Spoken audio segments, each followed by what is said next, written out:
Proklamasi. Kami, bangsa Indonesia, dengan ini menyatakan kemerdekaan Indonesia. Keluarga besar dinasti Nusantara Group dan seluruh bangsa Indonesia, saya ucapkan bahwa selamat memperingati Hari Kemerdekaan yang ke-79. Tentunya menjadi kebanggaan buat kita semuanya. Sudah 79 tahun kita merasakan kemerdekaan, terbebas dari penjajahan bangsa-bangsa yang dulu pernah menjajah bangsa kita ini. Tentunya di usia 79 tahun, apakah kita semua sudah betul-betul merasakan kemerdekaan itu sendiri? Atau hanya sebagai simbolis kita terbebas dari penjajahan secara fisik oleh bangsa-bangsa yang dulu pernah menjajah bangsa kita? Atau kita sudah betul-betul merasakan arti kemerdekaan itu sendiri? Jadi yang mesti harus kita renungkan, kita pahami, apakah kemerdekaan itu benar-benar sudah kita rasakan? Ada 3 hal yang mesti kita harus belajar. Pertama, apakah kita sudah merdeka secara spiritual? Karena ini penting sekali bahwa spiritual adalah sebuah dasar untuk kehidupan kita dalam bernegara, bermasyarakat, bersosial, kehidupan dalam bertetangga, bahkan kehidupan di dalam rumah tangga. Ini perlu saya sampaikan bahwa spiritual adalah dasar dari kita membangun kehidupan yang nyaman, damai, sejahtera, kebermanfaatan, dan membawa dampak yang baik bagi seluruh isi semesta alam. Atau yang sering kita dengar kalau kita pinjam dengan bahasa yang sering kita ucapkan adalah rahmatil alamin, rahmat bagi semuanya, ya, menjadi berkah bagi semuanya, membawa dampak baik bagi semuanya, bagi lingkungan, bagi pergaulan, bagi kehidupan bersosial masyarakat, termasuk dampak-dampak baik yang lainnya. Karena esensinya bahwa kita berasal dari sumber yang sama, kita berasal dari percikan energi yang sama. Tetapi kenyataannya di dalam kehidupan sehari-hari bahwa masih banyak framing-framing, masih banyak diksi-diksi yang mengkotak-kotakan kita dari menjadi manusia yang seutuhnya. Banyak orang masih menganggap bahwa golongan dia yang paling baik, spiritualnya dia yang paling baik, yang lain salah, yang lain dihakimi, yang lain dianggap kelas yang nomor sekian. Nah, ketika kita belum menjadi manusia spiritual seutuhnya, itu artinya apa? Kita belum merdeka secara spiritual. Ingat, spiritual adalah urusan pribadi kita dengan Tuhan. Spiritual adalah urusan pengalaman kita dengan Tuhan, ya, pengalaman pribadi kita dengan Tuhan, perjumpaan yang intim, ya, perjumpaan yang intim dengan Tuhan, mengenal esensi ketuhanan, mengenal keberadaan Tuhan itu betul-betul nyata di dalam kehidupan kita. Bukan hanya sekedar ritual-ritual kosong, ritual-ritual yang tidak membawa dampak baik.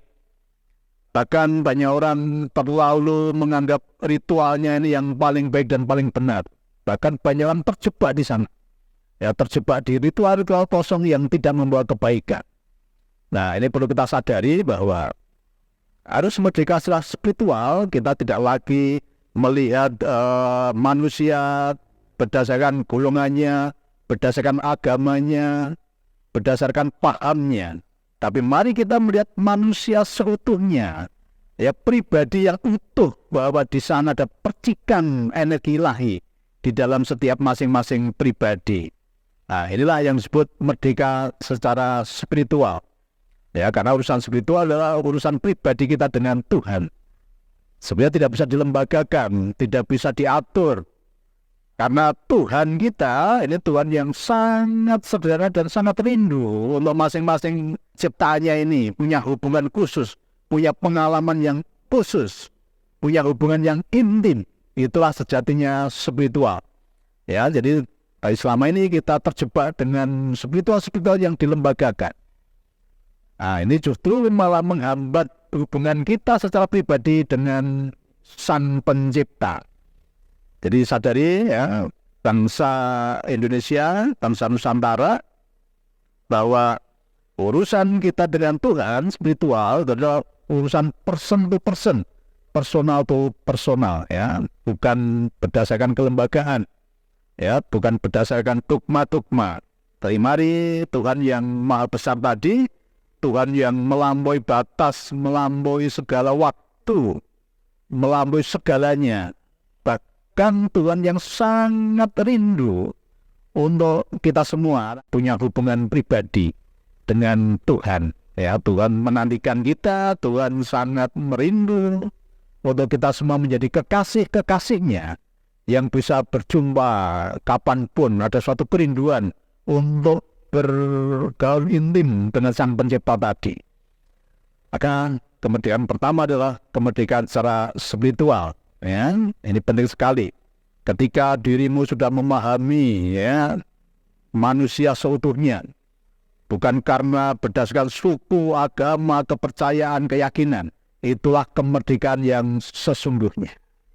Karena di depan Tuhan kita semuanya sama, ya, tidak ada golongan tertentu, tidak ada etnis tertentu yang punya hak privilege khusus terhadap Tuhan. Siapapun, kita punya kesempatan, punya hak yang sama untuk bertemu Tuhan, ya, punya pengalaman yang indah, menjadi saksi atas kebesaran Tuhan, saksi atas karya-karya yang nyata di dalam kehidupan kita. Itulah esensi pertama tentang kemerdekaan secara spiritual. Kemudian esensi kedua, kemerdekaan adalah kemerdekaan secara jiwa, secara mental. Ini penting sekali. Karena saya melihat bangsa kita ini secara mental belum merdeka. Karena masih menganggap tadi, ya, kita menjadi bangsa yang rendah, bangsa yang kecil, bangsa yang mengekor kepada budaya-budaya di luar sana. Ingat bahwa kita ini bangsa yang besar. Maka harus kita bangun kesadaran di tingkat jiwa kita. Sadari dulu, ya, bahwa kita ini bangsa yang besar. Kita sudah punya nilai-nilai peradaban yang tinggi. Kita sudah punya pengajaran-pengajaran yang adiluhung. Bahkan leluhur kita untuk bertemu Tuhan, kita diajarkan bagaimana bertemu Tuhan di tempat yang sepi. Ya, karena pertemuan dengan Tuhan itu adalah pertemuan pribadi. Jadi leluhur kita dulu di tempat-tempat yang sepi, di tempat-tempat yang tidak diketahui orang. Bahkan ketika ketemu Tuhan, masuk ke dalam kamar. Ya, kalau mbah saya dulu mengatakan apa? Sendong, ya. Sendong itu tempat khusus di mana kita bisa berbicara, bisa bertemu dengan Tuhan. Nah, jadi saya melihat masih banyak anak bangsa yang mengekor, ya, menganggap bahwa budaya negara lain lebih besar, lebih tinggi peradabannya, lebih tinggi makomnya. Nah, ini yang harus kita sadari. Selama Anda masih menjadi budak, ya, secara jiwa, ya, menganggap bahwa Anda bangsa yang rendah, ya, ini berarti Anda belum merdeka secara jiwa, ya, secara mental. Mental Anda masih terjajah. Mental Anda masih di dalam pinggir-pinggir.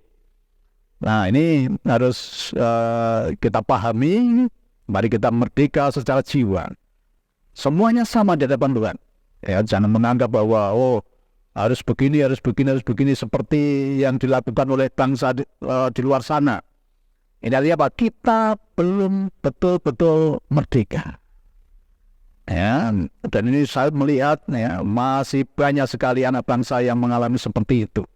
Masih banyak sekali anak bangsa yang mengikuti paham-paham dari luar sana. tidak bangga dengan budayanya sendiri, tidak bangga dengan pengajarannya leluhur, tidak bangga dengan apa yang sudah ada di bangsa ini. Bahkan bangsa ini bangsa yang besar, bangsa yang punya nilai beradab tinggi. Banyak orang dulu datang ke sini bukan hanya tertarik dengan kekayaan alamnya, justru tertarik dengan budaya-budayanya, tertarik dengan ilmu-ilmunya. Bangsa yang sangat indah. Tetapi justru kita tidak sadar, kita terlalu memuja, kita terlalu berkiblat kepada budaya-budaya di luar sana. Dan itu bukan budaya Nusantara. Nah, kita melihat di medsos ya, yang akhir-akhir ini ramai bahwa ada pasukan paskibraka ya, yang ada pertentangan antara berhijab atau enggak. Kalau bangsa kita dari dulu, ayo kita tampil bangga dengan bangsa kita sendiri. Ya, kita menghargai ya tradisi yang ada di bangsa kita. Kita bangga dengan apa yang sudah kita miliki kan ini kan. Ini bicara Indonesia. Ya, kita bicara Indonesia. Kita bicara Nusantara yang sudah memiliki falsafah hidup, kemudian pandangan-pandangan hidup yang luar biasa. Nah, makanya merdeka yang nomor 2 adalah merdeka secara mental. Ya, merdeka secara mental, bangga dan merasa sayang dengan budaya kita sendiri. Karena yang banyak orang ini mengakomodasi budaya-budaya luar sebetulnya. Ya, bukan ajaran agama, budaya-budaya luar. Tapi mereka tidak sadar ya. Banggalah dengan budaya, dengan tradisi, dengan pakaian yang kita miliki sendiri. Ya, dengan adat istiadat yang sudah ada, ya harus kita teruskan. Ya, sejarah tidak bisa dipungkiri. Nah, sekarang harus kita belajar sejarah atas kebesaran bangsa ini. Bicara sejarah atas nilai-nilai yang tinggi yang sudah diajarkan oleh leluhur kita. Ini sangat penting. Kemerdekaan yang nomor 2, kemerdekaan secara mental atau jiwa. Kemudian adat istiadatnya, pakaiannya. Ini semua membawa kebaikan dan kebanggaan ya. Batik menjadi warisan dunia ya, diakui. Ya, banyak pemimpin dunia yang memakai batik. Nah, kenapa kita tidak bangga dengan karya-karya bangsa sendiri? Kita tidak bangga dengan nilai-nilai yang diajarkan atas bangsa sendiri. Mari kembali saudaraku, tunjukkan identitasmu, tunjukkan kepribadianmu, pribadi Nusantara yang sangat luar biasa. Kemudian kemerdekaan yang ketiga ada kemerdekaan secara lahiriah, kemerdekaan secara jasmani. Ini penting sekali. Ya, Tuhan menciptakan kelimpahan untuk kita semuanya. Tuhan menyediakan kebaikan-kebaikan untuk semua makhluk ciptaannya. Tuhan menciptakan keindahan semesta untuk semua makhluk ciptaannya. Kemarin ketika Sarasehan Kesadaran Nusantara, ya Pak Kosin sudah bicara, kami baru mendapatkan pencerahan bahwa semuanya ada di Indonesia. Maka ada kata ono dari kata apa? Ada. Ya. Kemudian untuk menikmati apa yang sudah tersedia di Nusantara ini. Yang kedua yang kita pakai adalah rasa. Ya, setelah semuanya ada, kita rasakan. Kita rasakan semua kelimpahan yang ada di dunia ini, yang ada di Nusantara ini. Ya, negeri yang gemah ripa Allah jinawi. Tapi selama ini banyak orang masih dalam tataran apa? Katanya. Ya, Nusantara yang besar, Nusantara yang indah, Nusantara yang gemah ripa Allah jinawi. Tetapi banyak orang belum bisa merasakan itu.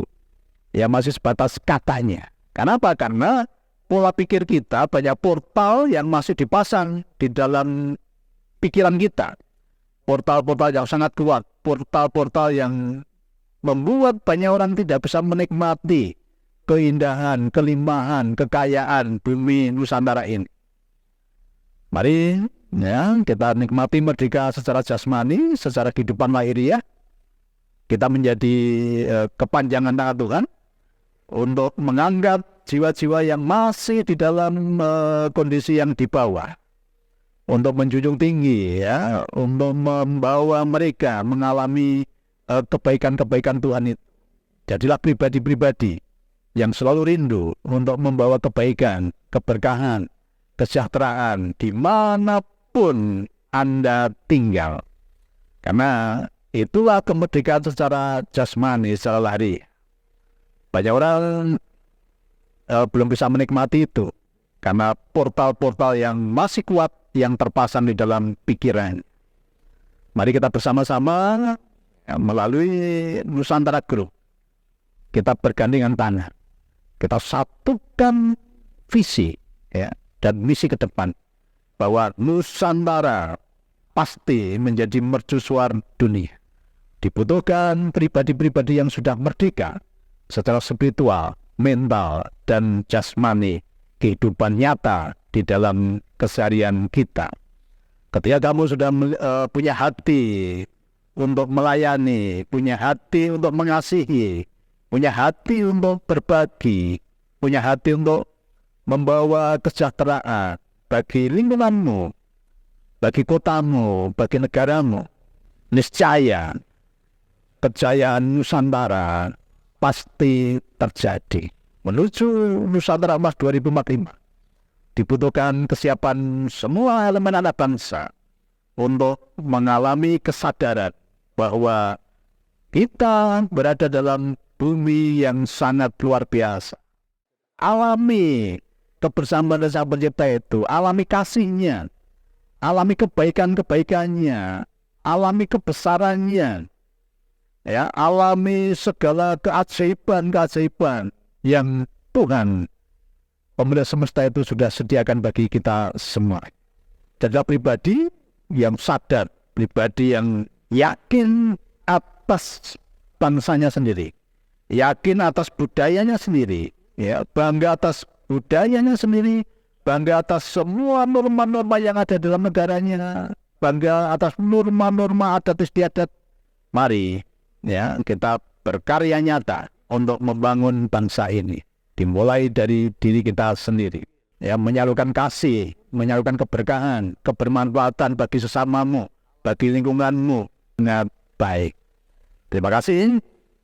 Dari Salatiga kami ucapkan salam sehat berkelimpahan, sugih bareng, happy bareng, Nusantara Jaya dan merdeka selama-lamanya. Terima kasih.